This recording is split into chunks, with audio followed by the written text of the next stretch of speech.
નમસ્કાર મિત્રો, આપણી ઉંમર 60 વર્ષની થાય એટલે 60 વર્ષ પછી માત્ર દવાઓ લેવી અથવા ડૉક્ટર પાસે વારંવાર જવું એ પૂરતું નથી, પરંતુ 60 વર્ષ પછી શરીરને તંદુરસ્ત રાખવા માટે કેટલીક નાની નાની આદતો ખૂબ જ મહત્ત્વની બની જાય છે.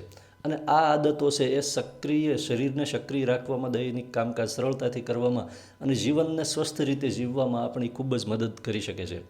તો આજે આપણે જાણીએ એવી કેટલીક 8 થી 10 એવી આદતો જે 60 વર્ષની ઉંમર પછી તમારા દૈનિક જીવનનો ભાગ બનાવી દેવો જોઈએ.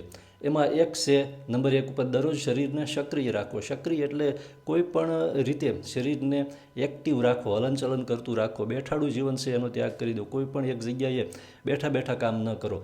તમારી ક્ષમતા પ્રમાણે દરરોજ થોડું ચાલવું જોઈએ, હળવી કસરત કરવી જોઈએ અથવા શારીરિક પ્રવૃત્તિ કરવી ખૂબ જ ફાયદાકારક છે. લાંબા સમયથી કસરત ન કરી હોય તો શરૂઆત ધીમે ધીમે કરો, પરંતુ શરીરને થોડું એક્ટિવ રાખો. હલનચલન છે એ શરીરમાં નિયમિત હોવું જોઈએ, જેનાથી આપણું શરીર છે લાંબી ઉંમર સુધી, વૃદ્ધાવસ્થા સુધી વધારે એક્ટિવ રહેશે. ત્યાર પછી નંબર 2 ઉપર છે કે ખોરાકની ગુણવત્તા ઉપર પૂરતું ધ્યાન રાખવું. 60 વર્ષની ઉંમર પછી ગમે તેવી વસ્તુ ખાઈ ન લેવી જોઈએ.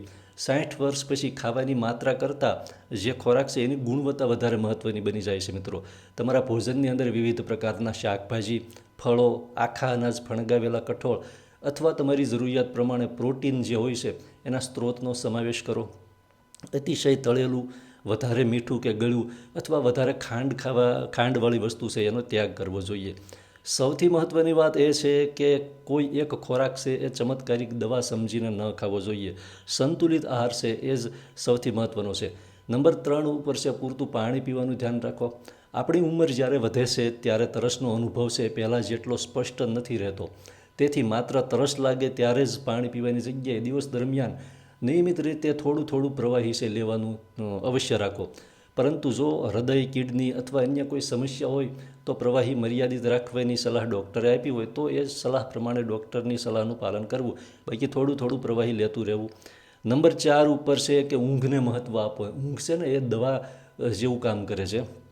ઊંઘ શરીરને અને મગજને પુનઃસ્થાપિત થવામાં ખૂબ મદદ કરે છે. સૂવાની અને જાગવાની ટેવ બનાવો. એક જ સમય રાખો, એક જ સમયે સૂવાનું ને એક જ સમયે જાગવાનું. સૂતા પહેલાં મોબાઈલ અને ટીવીનો ઉપયોગ ન કરો અથવા ખૂબ ઓછો કરો, અને જે રૂમમાં સૂતા હોય તે શાંત અને આરામદાયક રાખો. જો વારંવાર ઊંઘની અંદર તકલીફ રહેતી હોય, ખૂબ જોરથી નસકોરા છે એ આવતા હોય અથવા દિવસ દરમિયાન વધારે ઊંઘ આવતી હોય તો ડૉક્ટર સાથે વાત કરવી અથવા દેશી ઘીનો નશ્ય કર્મ કરવું, જેનાથી ફાયદો થશે. નંબર 5 ઉપર છે નિયમિત આરોગ્ય તપાસ કરાવો. 60 વર્ષ પછીની ઉંમર છે, આ ઉંમરમાં છે એ નિયમિત અમુક સમયાંતરે ડૉક્ટરની તપાસ અવશ્ય કરાવતા રહેવું જોઈએ. તેથી ઉંમર અને વ્યક્તિગત જોખમ પ્રમાણે નિયમિત ચેકઅપ કરાવતું રહેવું જોઈએ. કેમ કે બ્લડ શુગર છે, બ્લડ પ્રેશર છે, કોલેસ્ટ્રોલ છે અને અન્ય જરૂરી તપાસો તમારા ડૉક્ટરની સલાહ પ્રમાણે કરાવો 60 વર્ષ પછી ખાસ. સાથે સાથે આંખો, દાંત અને સાંભળવાની ક્ષમતાની પણ યોગ્ય રીતે કાળજી અવશ્ય લેવી જોઈએ. બીમારીની રાહ જોવાને બદલે સમયસર તપાસ કરાવવી વધુ સમજદારી ભર્યું પગલું છે. મિત્રો, ત્યાર પછી નંબર 6 ઉપર છે કે દવાઓ પોતાની રીતે બંધ કે શરૂ ન કરો. 60 વર્ષની ઉંમર પછી ઘણી બધી વ્યક્તિઓ એક કરતાં વધારે દવાઓ લેતી હોય છે.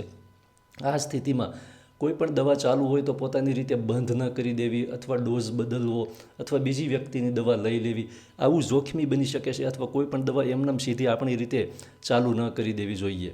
ડૉક્ટર અથવા તમારા જે વૈદ હોય, સલાહકાર હોય, એમની સલાહ લઈને પછી જ નવી દવા ચાલુ કરવી અથવા બંધ કરવી જોઈએ.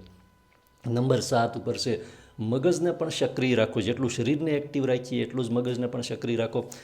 શરીરની સાથે મગજને સક્રિય રાખવું જરૂરી છે. એની માટે વાંચન, લખાણ, સંગીત, નવી વસ્તુ શીખવી, પઝલ્સ રમવી, મિત્રો અને પરિવાર સાથે વાતચીત કરવી તથા અન્ય પ્રવૃત્તિઓ કરવી તથા બહાર કુદરતી વાતાવરણમાં ફરવા જવું, આવી વસ્તુ કરવાથી મગજ વધારે એક્ટિવ રહેશે. નંબર 8 ઉપર છે પરિવાર અને મિત્રો સાથે જોડાયેલો રહો. સ્વાસ્થ્યનો અર્થ માત્ર શરીર સ્વસ્થ હોવું જરૂરી નથી. પરિવાર, મિત્રો અને સમાજ સાથે સારો સંપર્ક માનસિક સુખાકારી માટે ખૂબ જ મહત્ત્વપૂર્ણ છે અને એ માઇન્ડને એક્ટિવ રાખે છે.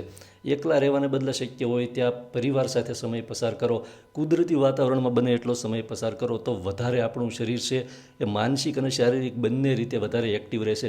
સારા સંબંધો જીવનમાં આનંદ અને હકારાત્મકતા વધારી શકે છે. નંબર 9 ઉપર છે પડી જવાથી બચવાની કાળજી લો. 60 વર્ષ પછીની પાછળની ઉંમર છે ત્યારે પડી જવાથી થતી ઈજાઓ ગંભીર બની શકે છે અને તેથી ઘરમાં ચાલવાના રસ્તામાં પડેલી વસ્તુઓ દૂર રાખો. બાથરૂમમાં જરૂર મુજબ સપોર્ટ અથવા ગ્રેબ બારનો ઉપયોગ કરો. લપસણી જગ્યા હોય ત્યાં વારંવાર ન જવું, કેમ કે પાછળની ઉંમરમાં જો પડી જવાથી ક્યાંય પણ ઈજા થઈ હોય તો એ ઈજાને રિકવર થવામાં ઘણો બધો સમય લાગે અથવા એમાં ઘણી બધી પરેશાની ઊભી થાય છે. જો તમને વારંવાર ચક્કર આવે અથવા સંતુલન બગડે તો તેને સામાન્ય માનીને અવગણશો નહીં. ત્યાર પછી નંબર 10 ઉપર છે કે મનને ખુશ રાખો, નિયમિત જીવન જીવો.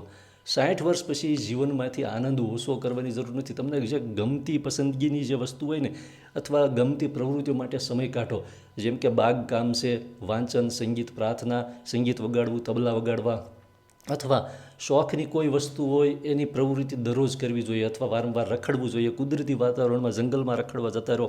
યોગ્ય ખોરાક, શારીરિક પ્રવૃત્તિ, ઊંઘ, આરોગ્ય તપાસ અને સામાજિક જોડાણ, આ બધું મળીને સ્વસ્થ જીવનશૈલી બનાવે છે.